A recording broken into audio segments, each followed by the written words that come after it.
Assalamualaikum warahmatullahi wabarakatuh. Selamat pagi, siang, malam. Oke, pertama kita ini tuh mau menjelaskan tentang modules ya, modules atau modul sebutannya di dalam pemrograman Python. Tapi apa sih maksud dengan modules ini atau modul? Nah, artinya dia berisi file-file ya, atau yang biasa kita sebut dengan berkas. Nah, isinya apa aja ya? Isi yang kode Python. Nah, isinya yang di kode Python itu ada apa aja? Ada function, variable, class atau kelas, dan execute code ya, atau kode eksekusi. Kemudian, nah di sini kita tuh bisa yang namanya di dalam modul kita bisa memanggil si file yang sudah kita buat sebelumnya gitu loh. Jadi ada dua file sih sebenarnya. Nah, cuman sebelumnya saya mau menjelaskan tentang jenis-jenisnya si modul ini di dalam Python. Yang pertama di sini tuh ada modul bawaan. Nah, modul bawaan itu sebutannya di sini apa ya? Built-in modules gitu kan. Built ya, built-in modules. Nah, apa aja? Ada fungsi math ya kan. Seperti kita ketahui kalau math itu ya pasti kan buat matematika kan, matematika. Kemudian ada apa lagi? Ada random. Nah, fungsinya buat apa nih? Itu angka acak ya, angka acak. Kemudian di sini ada datetime. Udah tahu lah ya, kalau datetime itu sering banget kita gunakan di dalam pemrograman bisa apa? Mengatur dan memanipulasi apa? Yaitu tanggal dan waktu seperti itu. Ya, kemudian ada apa lagi ya teman-teman? Ada OS, ya kan? Nah, OS sudah tahulah. Tapi ini maksudnya ke interaksi dari si sistem operasinya, oke? Sistem operasi kayak begitu.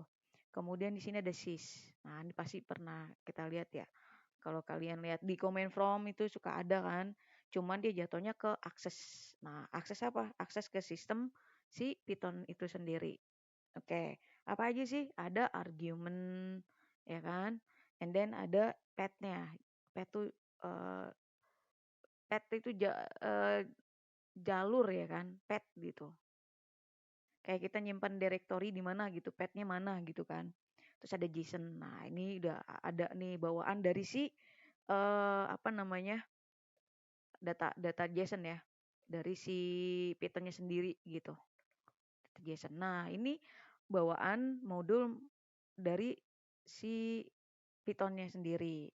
Nah, contohnya apa sih? Nah, ketika kita pengen menggunakan ya si penggunaan dari si modul bawaan Python, kita bisa mengetikkan yaitu import apa? Ini import ya, .math ya kan? Fungsi si math ya maksudnya. Nah, baru kita print, kita pengen mencetak yaitu math apa? Misalkan SKRT. SKRT apa? Ini kan akar ya. Kalau SKRT itu kan 16 ya udah berarti akar dari 16 berapa gitu. 4 kan. Pasti outputnya 4. Nanti kalian cobain aja. Oke. Nah, oke ya, seperti itu ya. Kemudian di sini ada modul eksternal. Modul eksternal itu biasanya di dalam Python disebut dengan third party ya. Third party modules. Wow, modules eksternal. Modules sorry, eksternal atau third party ya. Biasa pengguna pihak ketiga. Nah, ini mungkin kalian pernah dengar nih. Ada NumPy harus diinstal guys. NumPy, Pandas, Matplotlib pernah dengar kan? Kemudian ada request, kemudian ada flex. Nah, kalau di dalam kalau saya menggunakan ini Jupyter Notebook, Jupyter Lab ini udah ada guys apa namanya biasanya ya. Namun kalau misalkan belum ada atau di Visual Code nih saya langsung install nih. Kalian buka di terminal Python-nya ya kan. Nih terminal yang di sini di Visual Code ya. Terus kalian tinggal ketik aja misalkan di sini pip install mana ya? NumPy kan. Contohnya seperti ini. Nah, requirement already sudah ada sebenarnya karena kemarin-kemarin sudah saya install gitu kan. Nah, kemudian dia ada rilisan baru. Nah, ketika ada updatean baru, nanti kita suruh ngetik ini nih, python.exe mpip install upgrade ya kan. Nah, saya ngikutin ini, kemudian dia nanti downloading sendiri ya, gitu. Sama ketika kita pengen install si pandas ya kan, berarti pip ya, kita gunakan pip gitu, PIP ya kan, sebutannya PIP. Nah, ketika aja pip install pandas gitu, tungguin aja, tungguin ya. Tuh teman-teman ini udah selesai semua gitu. Jadi di sini yang tadi saya sebutkan ya ini kita nginstal sendiri aja ya. Sama juga ketika kalian menggunakan si Anaconda ini di Jupyter Notebook, Jupyter apa namanya Lab gitu. Kalian tinggal buka file and then buka konsol juga bisa seperti ini ya. Oke. Nah, kayak gini nih kita tinggal pilih nih Python. Nah, tinggal klik di sini misalkan pip install pandas misalkan ya. Sorry, pakai shift enter kalau misalkan di sini gitu. Nah, nanti dia ngeloading sendiri, ngeloading ya itu ngedownloading sendiri gitu kan. Nah, kalau misalkan tuh ya. Tadi kalau ada tanda bintang tuh dia lagi itu apa namanya? Restart gitulah intinya seperti itu ya guys ya. Gitu. Nah, kalau di dalam sini, you may need to restart the kernel ya kan. Artinya kita mau restart. Gimana cara restartnya gampang? Ini aja, kernel status execute jadi bisa kayak gini kalian enter atau kalian tinggal ini aja. Tuh, reload. Oke.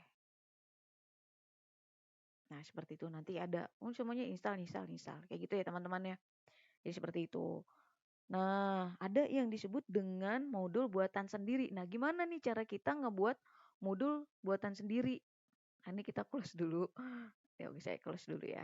Nah, ini kan saya tadi pas ketika saya klik Jupyter Notebook, nanti akan keluar ini guys. Tuh, ya. Oke, kayak gitu ya teman-teman ya. Nah, gimana caranya? Caranya seperti ini. Pertama kali yang harus kalian lakukan adalah kalian buat terlebih dahulu ya. eh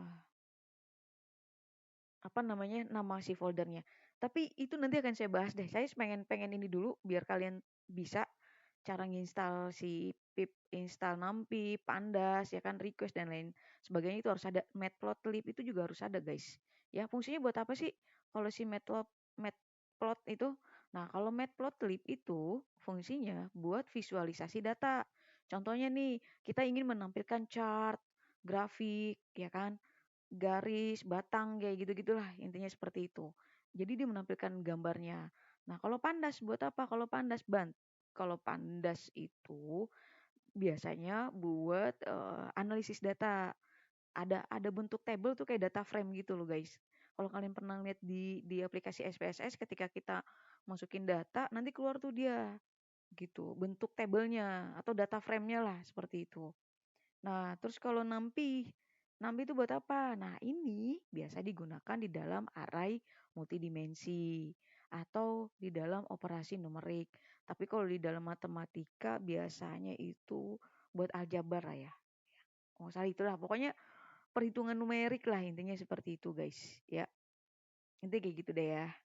Terus gimana sih cara penggunaannya? Oke, contoh dulu ya. Misalkan sini new gitu kan. Kita buka di sini deh. Nah, sip. Kita cek dulu nih. Udah install belum? Install NumPy, ya kan? NumPy gitu. Ya harus sabar kalau kayak gini guys. Jadi kalian jangan terlalu terburu-buru juga ya, karena dia nge-loading, nge-request dan lain sebagainya. Nah, kita restart lagi ya, teman-teman. Nah, kayak gitu. Reload terus.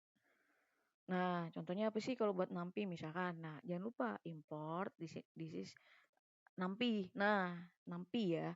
Nah, terus ini ada yang namanya SS ini tuh sebagai alias. Nah, NumPy ini kita bisa aliaskan biasanya orang-orang NumPy itu pakai NP. Oke. Jadi kita mau mengimpor pustaka NumPy ke dalam program Python. Ya, gitu ya, teman-teman ya. Nah, buat apa? Buat perhitungan numerik dan uh, bisa bekerja di dalam array multidimensi. Oke. Nah, as NP ini tuh sebagai aliasnya aja gitu, alias dari si NumPy. Oke, contoh kita panggil si array. Nah, kita biasa gunakan itu pakai R ya. Ini variabel R ya kan. Di mana variabel R akan menampung sebuah bilangan ya, NP ya, array, ketik NP. Karena alias yang kita tulis NumPy lagi tapi NP ya. Nah, nanti kepanjangan gitu. Terus kemudian kita buka kurung, jangan lupa. Nah, kalau di dalam array itu kan ada indeks ya guys. Ya, array multidimensi. Ada indeks ya kan, ada indeks awal, ada indeks akhir. Ya, kita jangan lupa mau di dalam Pascal, mau di dalam pemrograman Java, kalau ada indeks itu pakai tanda siku di sini atau disebut dengan bracket. Oke. Misalkan 1, 2, 3 gitu ya guys. Lalu tutup kurung lagi, oke? Kemudian ya jadi paham ya di sini ya. Oke. Nah, kemudian baru kita print nih. Kita mau ngeprint apa? Misalkan saja saya mau apa ya? Mau ngeprint dikali. Nah, dikali ya. Coba print, kita panggil dulu si variabel R ya, karena yang menampung nilai indeks 1, 2, 3 adalah si array. Oke. Si variabel R ya. Oke. Nah, kalau si NP array itu ya itu objek arraynya. Oke guys ya. Oke. Nah, misalkan kita kali. Jadi kita mau kali 2. Artinya 1 kali 2 berapa? 2 kali 2 berapa? 3 kali 2 berapa? Nah, gitu coba ya. Keluar nggak sih guys? Nah, gitu. Jadi seperti ini ya. Maka 1 kali 2 sama dengan 2. 2 kali 2 4. 3 kali 2 sama dengan 6. Kayak gitu. Itu ya. Itu 6 piece. Oke. Kalau pandas, nah ini pandas panjang banget guys. Sumpah dah. Ini kayak statistik kan. Kayak tadi saya bilang ya kan. Kayak kuartil, median, dan lain sebagainya. Misalkan mau ngapain ya kita ya. Kita nyari contoh sederhana aja ya. Nggak usah banyak-banyak. Misalkan di sini import import pandas gitu kan. Nah, kita harus ada aliasnya PD. Jadi mewakili nama dari si pandasnya ya. Oke. Kemudian di sini ada df. Nah, kenapa ada fungsi df? Df itu buat apa sih? Nah, ada yang tahu nggak? Data frame ya. Itu df. Ingat, pandas itu buat data frame. Df sama dengan, nah kita panggil nih si alias PD. Alias dari si pandas ya. PD, nah data frame ya. Sorry, tulisannya kayak gini. And then kalian buka. Nah, ketika kita pengen memasukkan ya sebuah karakter, tadi pakai tanda kur, oke. Tapi kalau angka pakai tanda bracket. Kayak gitu ya, teman-teman. Nah, terus karena saya mau menulis karakter, jangan lupa pakai apa? Nama misalkan, tanda kutip jangan lupa. Oh ya, tanda kutipnya 1 atau 2, teman-teman. Ah, nama gitu kan. Oke. Sip. Kemudian sorry, titik 2. Nah, buka lagi bracketnya ya. Ini A. Oh ya, saya biasanya 2 1 ya saya. Lupa saya. Sorry. Gitu. A ya kan. Habis A apa? Kemudian di sini ada B ya. Oke. Nah, di dalam bracket ini saya mau ngapain? Saya mau nampilin nilai. Nilai siapa? Nilai dari si A sama B. Namun saya belum punya nilai nih. Nah, ya kan? Si A berapa nilainya, B berapa nilainya. Oke. Oke ya. Nah, koma jangan lupa. Kemudian kita panggil di sini nilai. Sorry. Pencet mulu nilai. Nah, kemudian di sini kita titik 2 and then jangan lupa bracket ya. Ya. Berapa misalkan 90 atau dan 85 misalkan. Jangan lupa. Udah ya, selesai. Nggak ada yang kurang. Oke, kayak gitu ya teman-teman. ya. Berarti ada nama A, B, kemudian nilainya 90 sama 85. Nah, kemudian kita mau nyetak print, jangan lupa print, and then DF, ya, titik. Nah, di sini kita akan menggunakan ya yang namanya fungsi describe. Nah, df.describe ya merupakan apa ya? Buat ini loh, menghasilkan statistik lah, ya kan, dari deskriptif di dalam kolom data frame ya. Isinya apa aja ya? Isinya itu data numerik gitu. Ya, apa aja? Contohnya misalkan ada baris mean atau rata-rata nilai kolom, standar deviasi, terus ada nilai minimum, terus apalagi nih? Median dan lain sebagainya lah. Intinya kayak gitulah. Ya, guys ya. Pokoknya statistik lah nih yang statistik paham lah. Kalau saya kan apa ya? Paham dikit gitu kan. Gitu ya. Describe ya nih fungsinya ya guys ya. Jangan lupa gitu. Ya. Kalau udah ada kayak gitu ditutup lagi ya teman-teman ya. Seperti itu. Nah, coba keluar nggak sih? Ah, ini kayak gini nih. Tuh, ya. Padahal cuma segini doang nih codingannya. Tapi outputnya keluar semua. Karena apa? Kita menggunakan data frame dari describe. Nah, buat apa describe? Tadi saya ulangin ya. Buat menunjukkan deskriptif statistik ya. Dari data frame yang isinya nilai numerik semua nih. Nah, ini tadi count ini buat apa? Jumlah elemen baris yang ada di kolom ada 2 kan? Yaitu A sama B gitu kan. Meannya berapa rata-ratanya dari 90 dan 85. Standar deviasinya gimana? Nih keluar 3,55. Nilai paling rendah dari 90 dan 85 yaitu 85 gitu. 25%. Ini 25% apa ya? Nilai di bawah 25% lah. Intinya gitu deh, pokoknya gitu ya. Ini kalau dibaca kayak gini kan bisa cari sendiri ya. Nah, kalau nilai max ya itu 90 dan 85 ya itu 90. Oke. Oke, teman-teman. Nanti saya kasih PDF-nya untuk ngebaca count, main, standar deviasi, min dan lain sebagainya. Ini cuma contoh penggunaannya aja ya. Oke. Begitu ya, teman-teman. Nah, begitu juga dengan matplotlib. Nah, buat apa? Visualisasi data, buat gambarin, nampilkan apa sih namanya chart ya, grafik gitu. Ya, teman-teman ya. Misalkan di sini, ini saya menemukan ya contoh-contoh grafik gitu. Buat visualisasi datanya seperti apa. Ini banyak banget guys. Di Google udah banyak banget teman-teman buat contoh-contoh ya kan. Matplotlib seperti apa ya kan. Contoh di sini saya pengen matplotlib ya.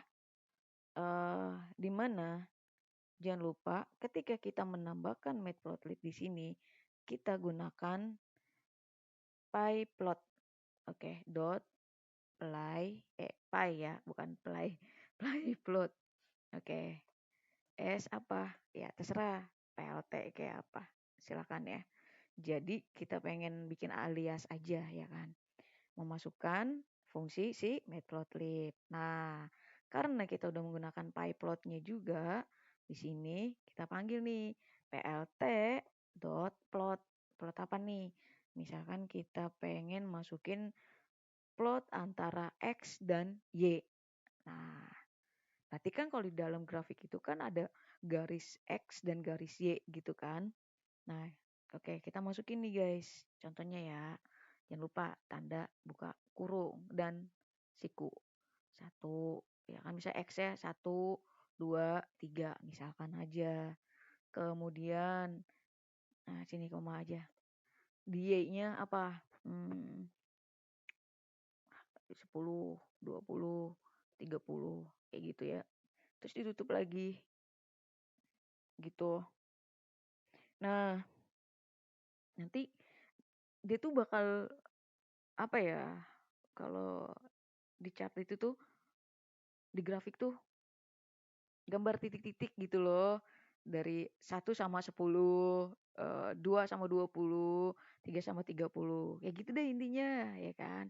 Baru nih kita misalkan mau ini kan udah nampilin plotnya. Nah, kita mau menampilkan judulnya nih, judul si grafik gitu kan. Misalkan aja plot. Nah, titel nih tulisnya ya, titel bukan sorry typo, jangan lupa. Terserah deh mau tanda petik 2 tanda petik 1 bebas deh ya. Contoh grafik. Sorry, atau grafik misalkan kayak gitu ya. Oke.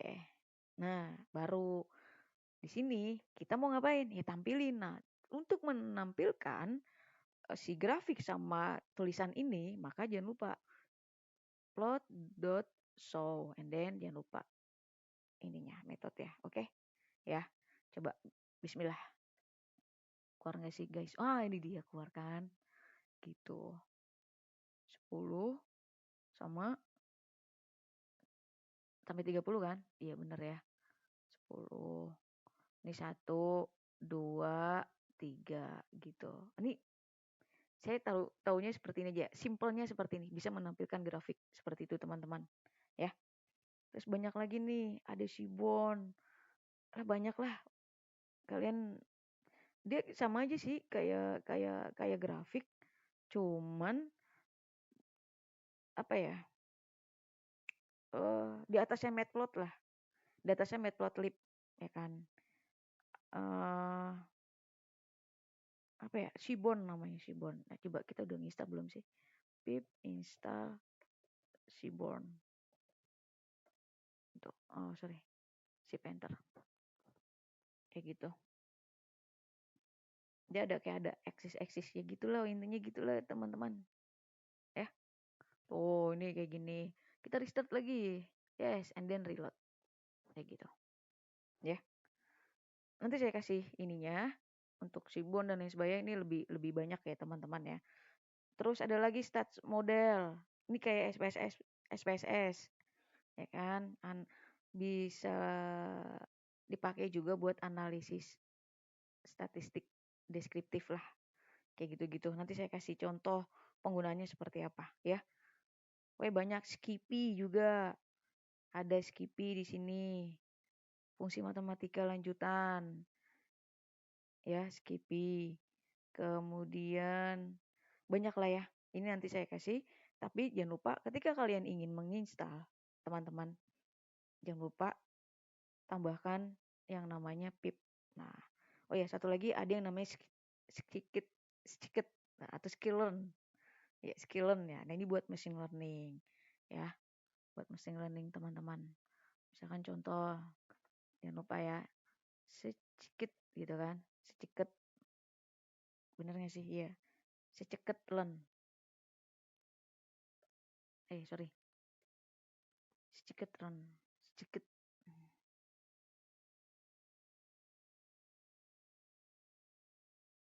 Tuh, ya kita start lagi. Kayak gitu semuanya ya teman-teman. Contohnya seperti ini. Jadi, ya buat clustering, klasifikasi. Nah, ini penting banget nih. Biasa banyak digunain buat machine learning. Ya, intinya kayak gitu. Oke, teman-teman. Ya, seperti itu deh. Nanti saya kasih contohnya untuk memperpendek video ini. Oke, kita belajar di kelas gimana caranya menampilkan semua yang sudah kita install ya. Modul-modul bawaan yang ada, modul bawaan, modul harus kita install di dalam pemrograman Python. Oke teman-teman, terima kasih. Assalamualaikum warahmatullahi wabarakatuh. Bye-bye.